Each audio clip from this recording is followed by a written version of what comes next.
Olá, né? Boa noite. Boa noite, Ana Rogéria. Que prazer estar aqui com você de novo. Boa noite, Norma.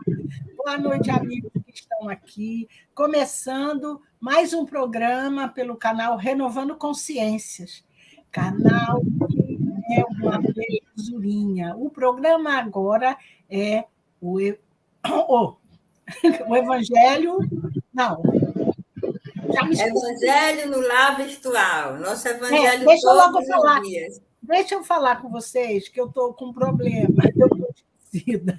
Então, se sobrar, se faltar palavra, por favor, pode botar aí no site. Está faltando, porque eu estou assim mesmo. Mas agradecendo aos nossos parceiros, né, que transmite a programação do canal Renovando Consciência, como a Rede Amiga Espírita TV, TV7, TV Secal, Rádio Web Fraternidade, Portal da Luz, Casa com Evangelho, Espiritismo, ou não, Casa com Evangelho e SEAC Conchal. Muito, mas muito obrigado a vocês. E que quem conhece ainda o canal, dá uma chegadinha lá, se inscreva no canal, nós vamos ficar muito felizes com a presença, com essa inscrição e a presença de vocês. E já aqui conosco, Neuza, Maria Sacramento, Glória, Ana Maria, que maravilha, Deus abençoe a vocês. Norma, quer falar, minha amiguinha? Senão eu não deixo você falar nem Falar Ana. dessa maravilha, né, da gente poder estar aqui todos os dias, né, tipo, proporcionando a família renovando consciências, esse momento do Evangelho no Lar. Então, ninguém mais vai dar desculpa, dizer que não faz o Evangelho, porque está sozinho, né, ou porque não tem tempo. Todos os dias, de segunda a sábado, 6h15. Sendo que nos domingos a gente recebe a transmissão do Evangelho no Lar lá de Portugal, às 19h30, né?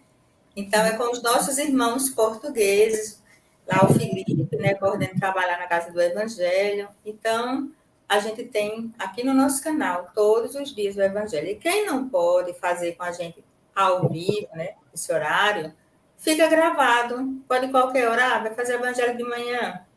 Vai lá, entra no canal e aí faz o seu Evangelho, né? E é uma alegria para a gente poder estar aqui proporcionando isso. Dia de hoje eu aqui com a Eliane, com a Ana Rogéria, que também vai dar boa noite para a turma, né, Rogéria? Agora é sua vez de dar boa noite. Boa noite, Eliane. Boa noite, doutora Norma. Boa noite a todos os ouvintes do canal Renovando Consciências e todos os canais parceiros que nos transmitem. É um imenso prazer, uma felicidade estar aqui com vocês.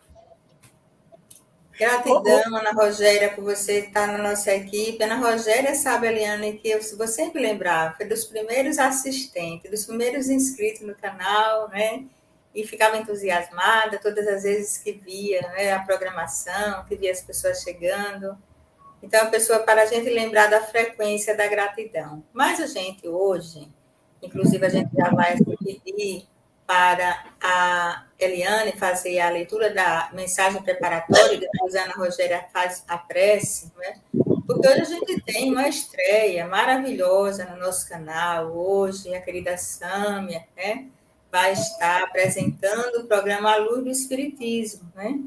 Então, inclusive, a gente vai terminar uns minutinhos mais cedo para poder dar, né, as boas-vindas. E a Eliane hoje é quem vai, inclusive, lá, né, digamos assim, apresentá-la, né? Então, a gente convida vocês para logo depois assistirem o programa que estreia hoje, que é A Luz do Espiritismo. Pensem vocês que o tema vai ser lindo hoje. Deus, a luz do Espiritismo. Olha que coisa mais linda, gente. Deus, a luz do Espiritismo. Magnífico, né? Já estou ansiosa para o programa começar, mas vamos cuidar desse momento aqui agora. E a Eliane vai ler a mensagem preparatória para a nossa noite de hoje. Convido vocês a pegarem um copo d'água, colocarem do lado onde vocês estiverem, para depois beber dessa água, porque na hora que a gente está em prece, né, no Evangelho, os espíritos superiores magnetizam a água, né? E as pessoas vão sendo beneficiadas com a magnetização da água. Não é isso, Eliane? É verdade. Então, vamos lá. É do livro Era Bom Desligar o Som, porque está dando retorno. Eu vou desligar o meu.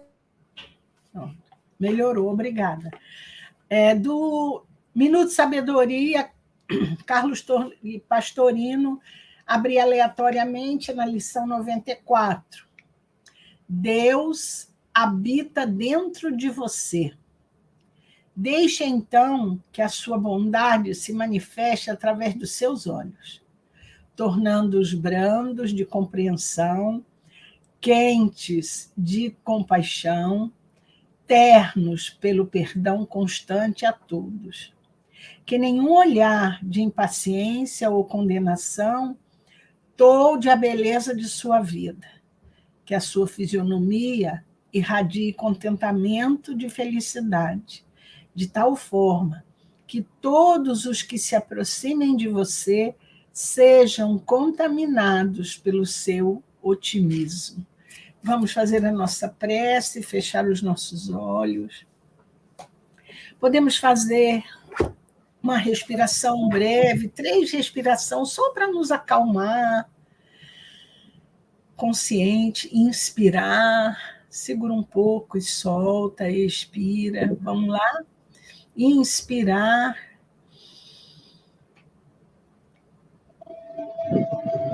Expirar. Outra vez, inspirar. Expirar. Mais uma. Inspira. E expira. Ó Jesus querido, Jesus amado, estamos aqui reunidos em teu nome para o culto do Evangelho. O culto do Evangelho no lar, Senhor, nos nossos lares, porque cada um de nós, aqui nesse momento, se estivermos nos nossos lares, aonde estivermos, receberemos as bênçãos desse culto, se assim for do nosso merecimento. Agradecemos, Jesus querido, pela oportunidade consagrada a nós, por esse canal que proporciona essa oportunidade, por todos que aqui estão, Senhor, uníssono, num só sentimento, o sentimento de amor. Portanto, Jesus querido, esteja conosco, porque o Senhor disse, quando 2 ou mais pessoas estivessem reunidas em teu nome, estaria presente. Esteja presente conosco, Senhor Jesus, nos iluminando, nos fortalecendo, para que tenhamos realmente a certeza de que Deus está em nós, que não devemos temer nada, que aonde passarmos, levarmos a compaixão, o amor, a tolerância, aonde passarmos, levarmos a esperança de um dia melhor. Que o Senhor esteja sempre conosco, hoje, amanhã e sempre. Assim seja.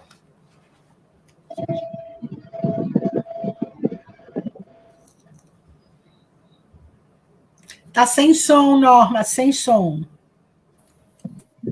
Então, Rogéria, você quer fazer a leitura do Evangelho, Rogéria? Posso fazer sim, doutor. Pode ter aqui a aleatório. E caiu no capítulo 14, honrai vosso pai e vossa mãe.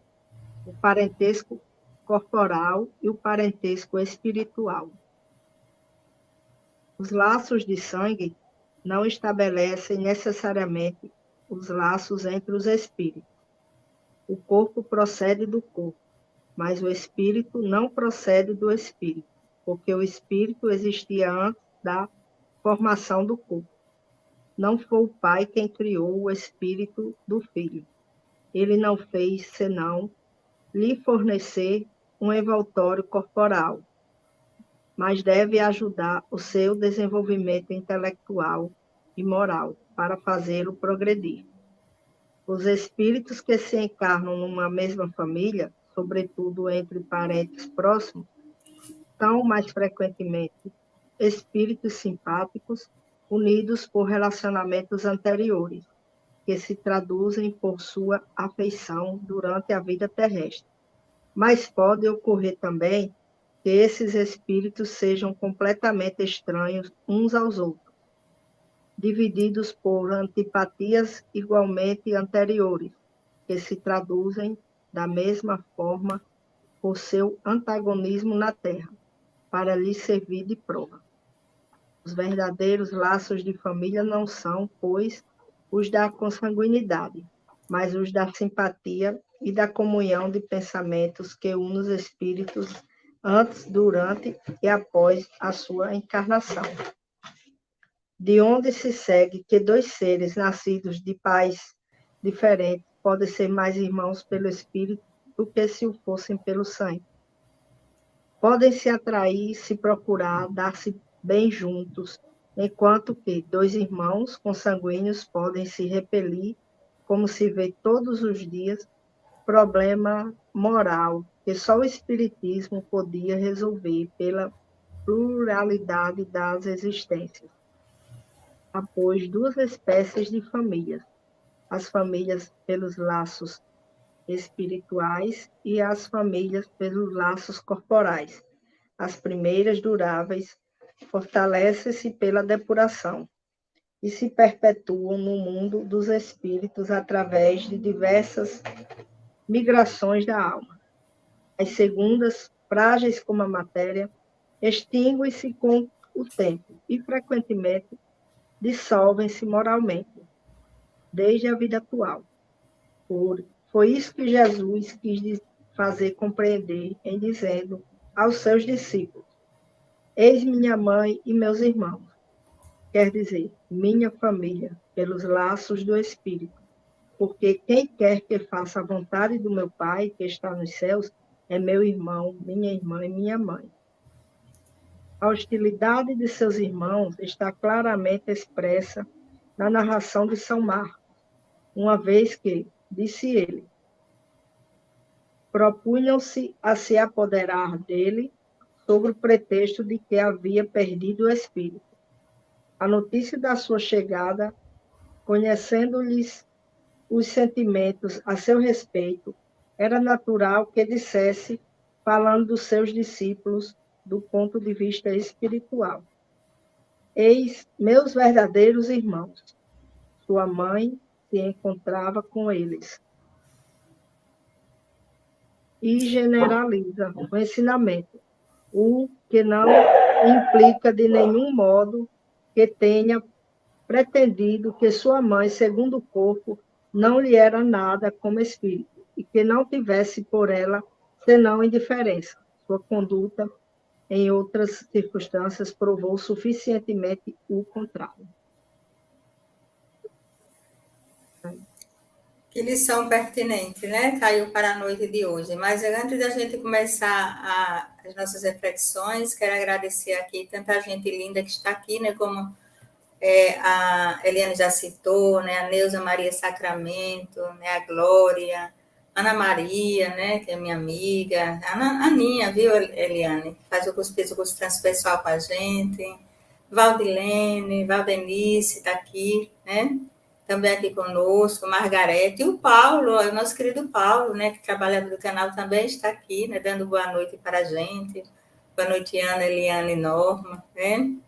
Madalena, minha irmã, também está aqui, Margarete, Bela e a Norma Guimarães, minha xará lá do Pará, né? Mas que tema, né? Muito pertinente, não é, Eliane, Rogéria, nesses tempos atuais que nós estamos vivendo, com tantas coisas que inclusive são exploradas pela mídia, né? Tipo assim, olha, aconteceu, um pai matou o filho matou a mãe, irmão matou o irmão, né?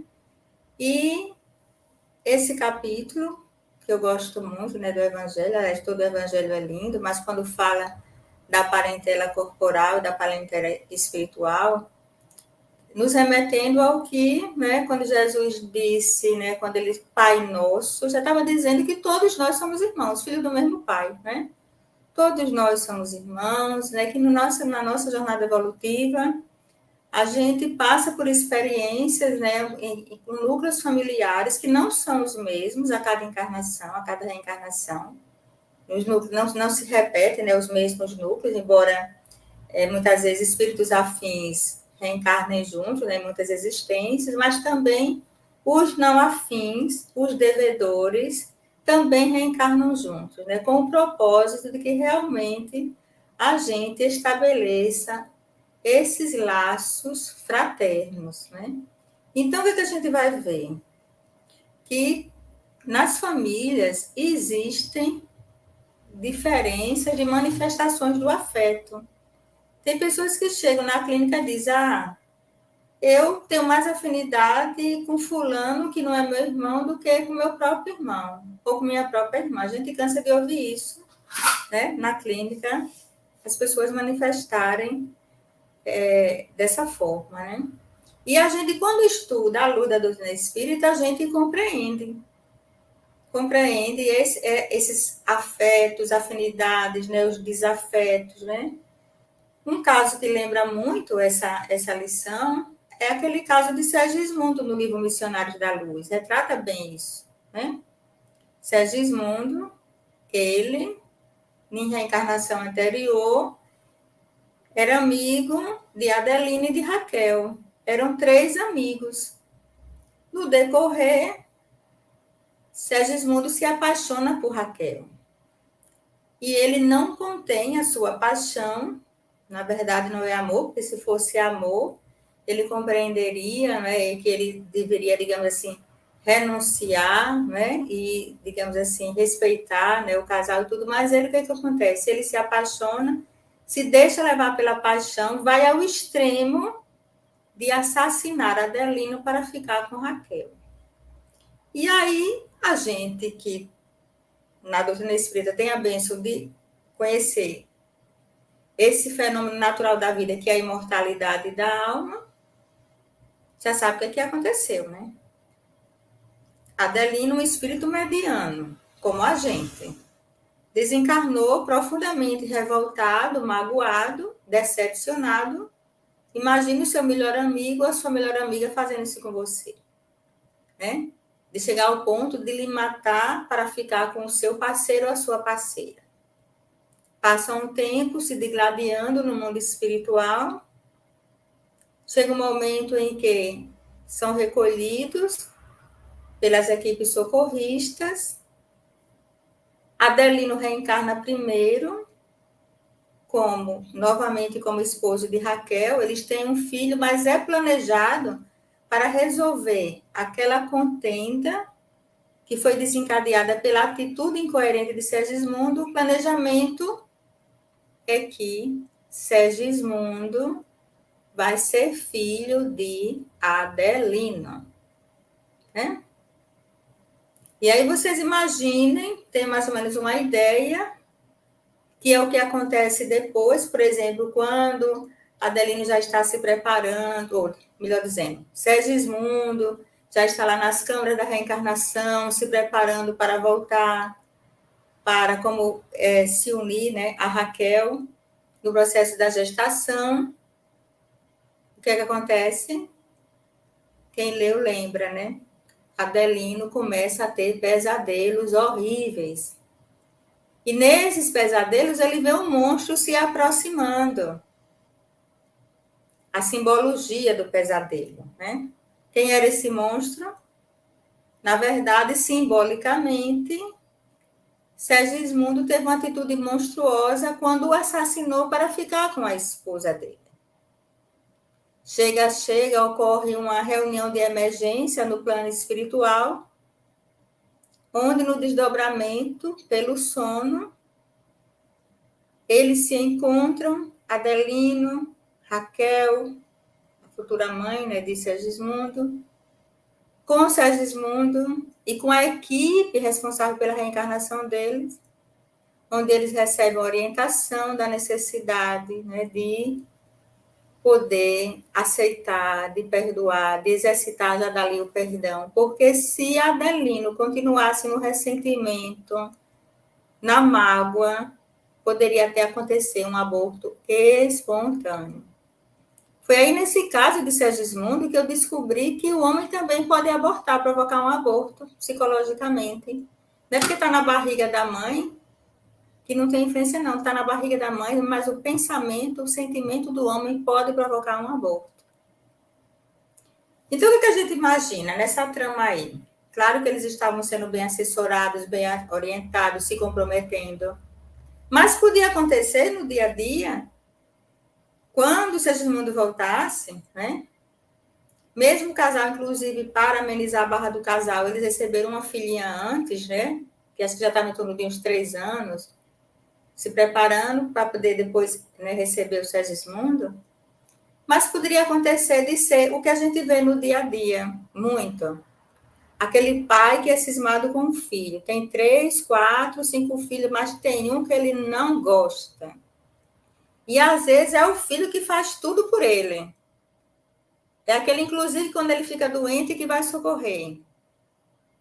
A gente se depara com isso na clínica. Quem é psicólogo, psiquiatra, terapeuta, todos os dias se depara com esses casos. E quem faz os atendimentos fraternos também, né, Eliane?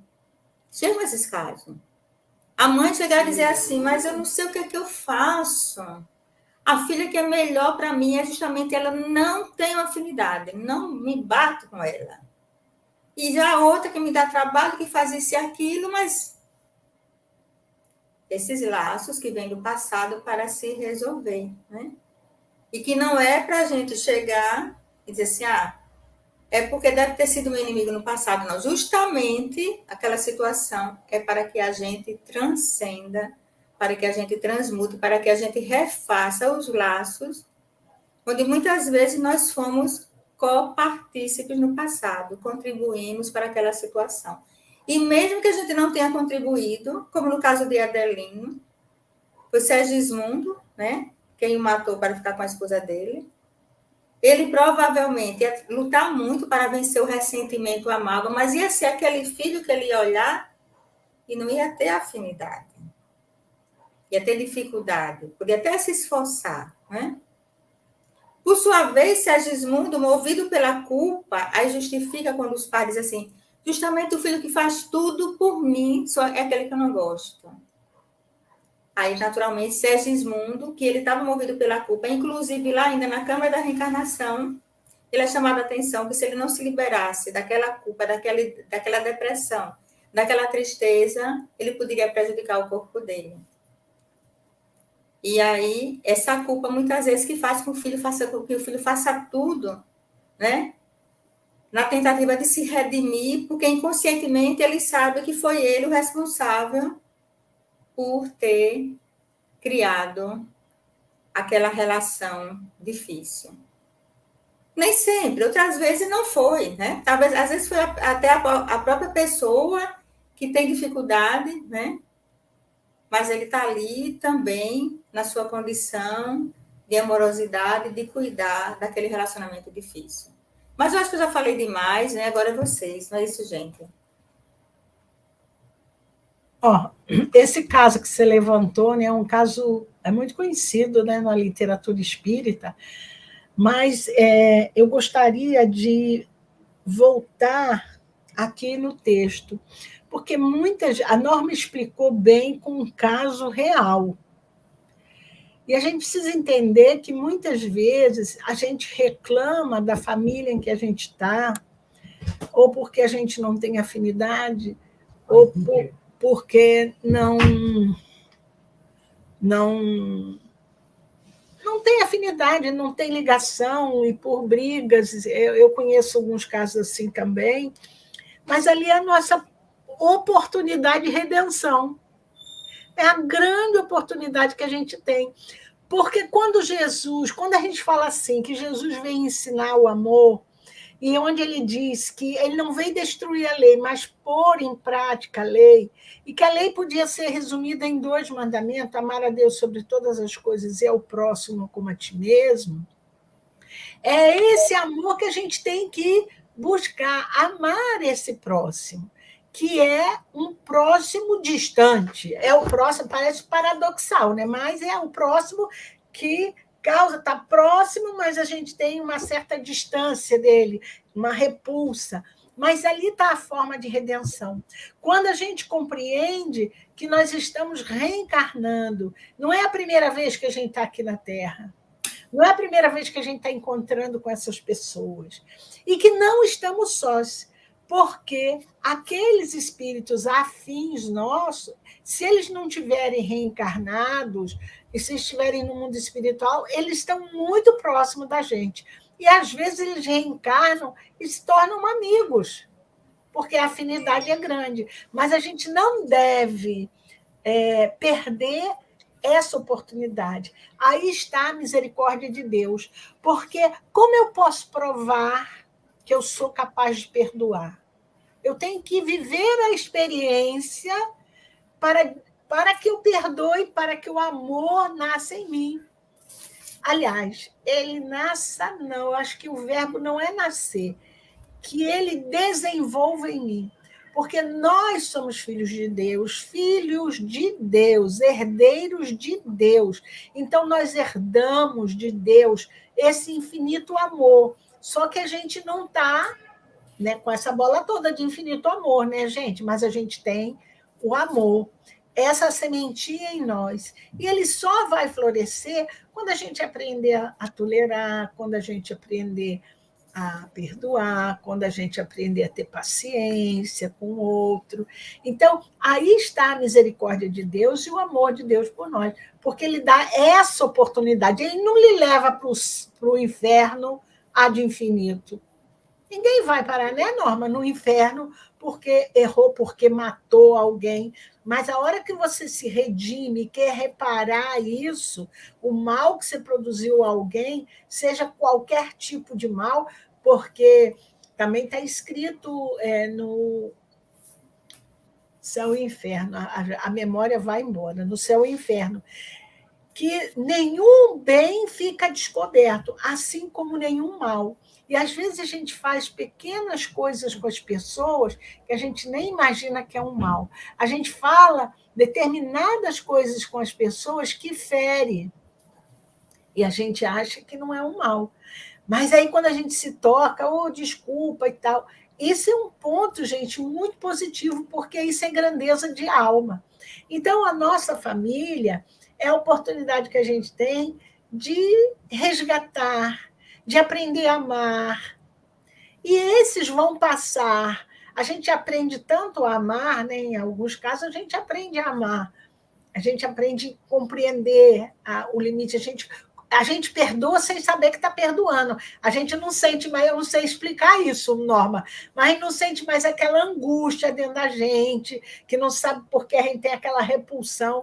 É porque você já aprendeu a amar aquela criatura. Aquele ser vai ser uma alma afim sua depois, porque vocês vão se encontrar, nós vamos nos encontrar no mundo espiritual, vamos ver a bobagem que fizemos, mas a gente aprendeu a amar. Esse é o objetivo, por isso que só o amor cobre multidão de pecados. Encerrei. Não vou falar mais. Ana, é com você. Deixa a Ana falar agora, né, Ana? Se vocês quiserem falar, fiquem à vontade. Mas eu vou falar. Está aí o mandamento, a profundidade, a inteligência de Jesus, quando ele, os mandamentos são pai e mãe, né?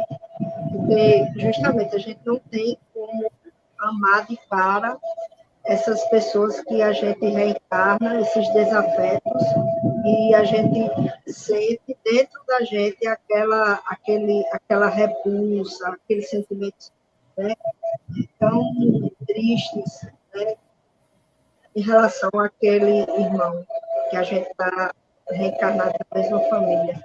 Então, Jesus não disse que a gente amar o pai e a mãe, porque honrar, né? Então, existe até debate sobre isso, porque o honrar tem mãe.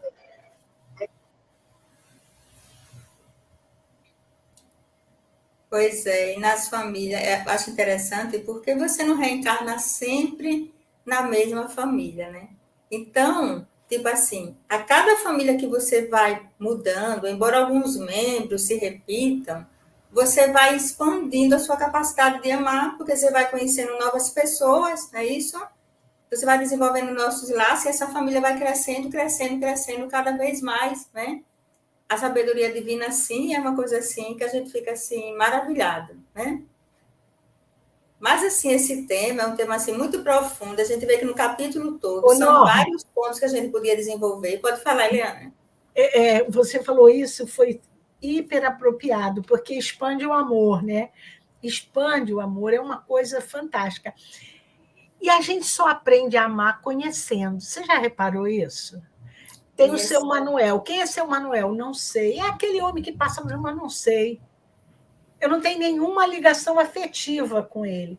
Mas à medida que ele vai fazendo parte do meu ciclo, seja familiar ou de amigo, de trabalho, você vai aprendendo a amar. Não é uma sabedoria maravilhosa? A sabedoria divina? Exatamente. Esse capítulo que eu sugiro, né, quem tiver e quem não tiver, adquira, né, o livro Evangelho segundo o Espiritismo. É um capítulo, assim, terapêutico, né, porque ensina muitas coisas. A gente discutiu, focou em alguns pontos, mas esse capítulo traz vários pontos para serem discutidos, né? Traz a questão da gratidão, traz a questão do perdão. A Eliane, gente, vai sair agora, porque ela vai lá, digamos assim, hoje tem a estreia de um programa maravilhoso, que é A Luz do Espiritismo, né, com a querida Sâmia, né, que vai estar acontecendo daqui a pouquinho, então ela já está se despedindo, daqui a pouco estarei lá, viu, com vocês, viu, Eliane?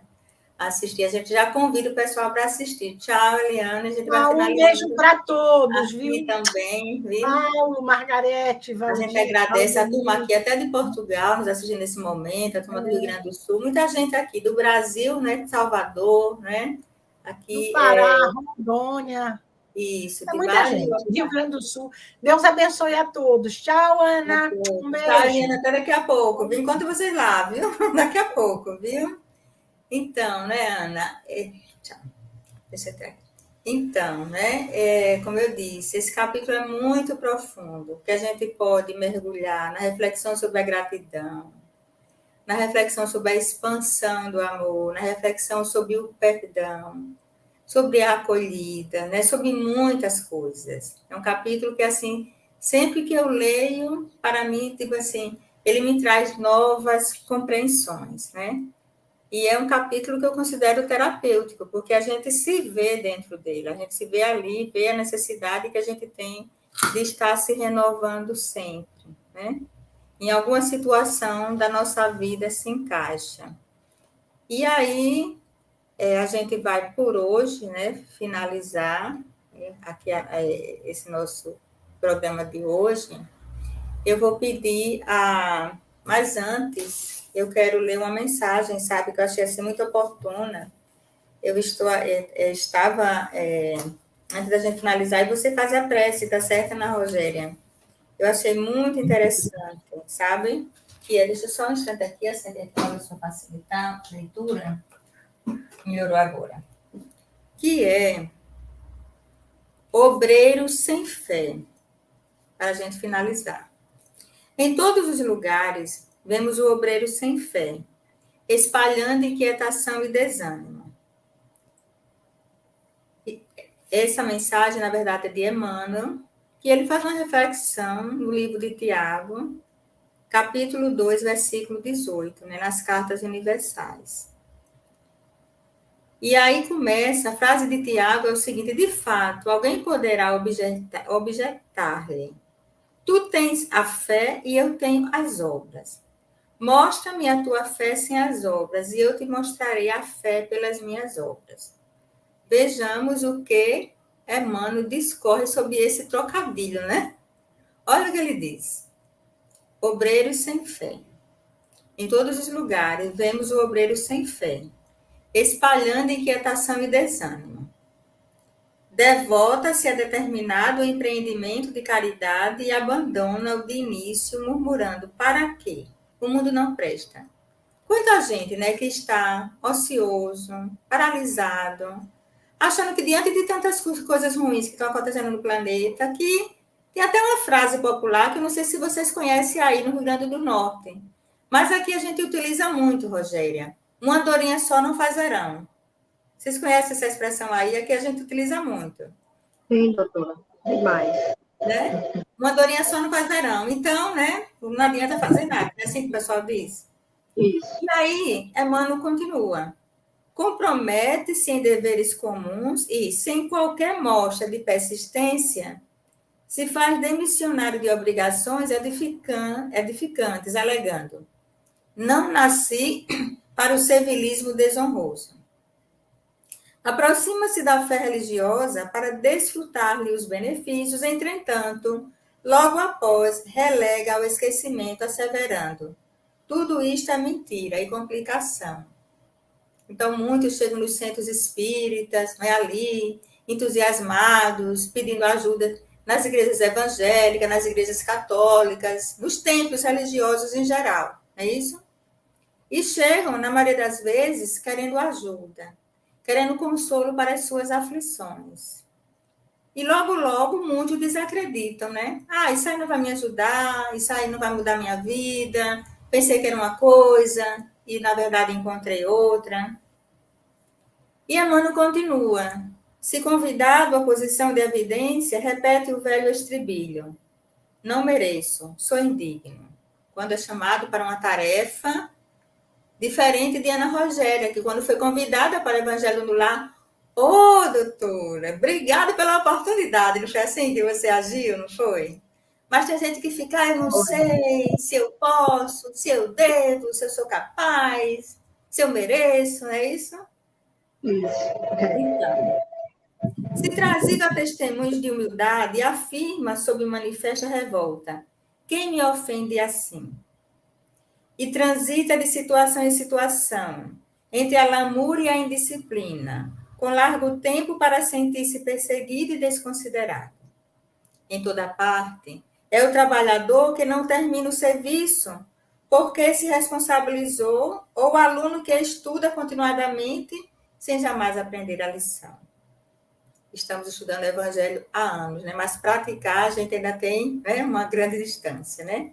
Aos pouquinhos a gente vai tentando, né? Se a gente tivesse passo a passo praticando, na medida em que a gente conheceu as lições, o mundo estaria outro, né, Rogério? Isso não mesmo. te concentres na fé sem obras, que constitui embriaguez perigosa da alma. Todavia, não te consagres à ação sem fé no poder divino e em teu próprio esforço. O servidor que confia na lei da vida reconhece que todos os patrimônios e glórias do universo pertencem a Deus. Em vista disso, passa no mundo sob a luz do entusiasmo e da ação no bem incessante, completando as pequenas e grandes tarefas que lhe competem, sem enamorar-se de si mesmo na vaidade, sem escravizar-se às criações de que terá sido o venturoso instrumento. Revelemos a nossa fé, por intermédio das nossas obras na felicidade comum. E o Senhor conferirá à nossa vida um indefinível acréscimo de amor e sabedoria, de beleza e poder. Então, tenhamos fé, né? Tenhamos fé. Inclusive que a nossa família, onde a gente se inseriu, é o melhor lugar que Deus nos colocou para a gente aprender as nossas lições. Devemos honrar nosso pai, nossa mãe, nossos irmãos, nossos filhos, todo o nosso parentesco. Porque, como Jesus diz numa das mensagens no livro Jesus no Lar, se a gente não exercita em casa, se a gente não aprende a amar o irmão que está mais próximo de nós, como a gente vai amar a humanidade? Então, lá, como Jesus diz numa das lições, que eu não me lembro aqui qual delas, no livro Jesus no Lar, é um curso ligeiro para que a gente exercite a fraternidade universal.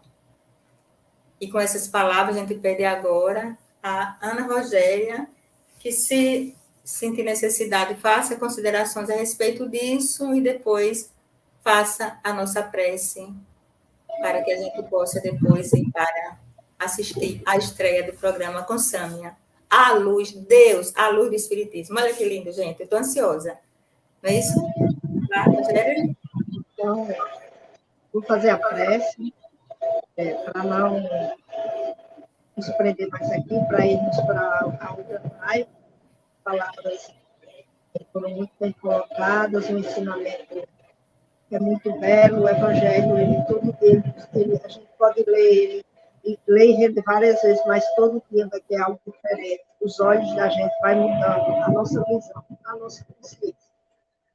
Então, vai burilando. Então, vamos agradecer a Deus por este momento, agradecer a espiritualidade por este tratado tão lindo que é o Evangelho trazido por Jesus, e a vontade de Deus, para que a gente possa internalizar o nosso coração, a nossa consciência, transformar o nosso íntimo através da sua leitura e da sua prática, da sua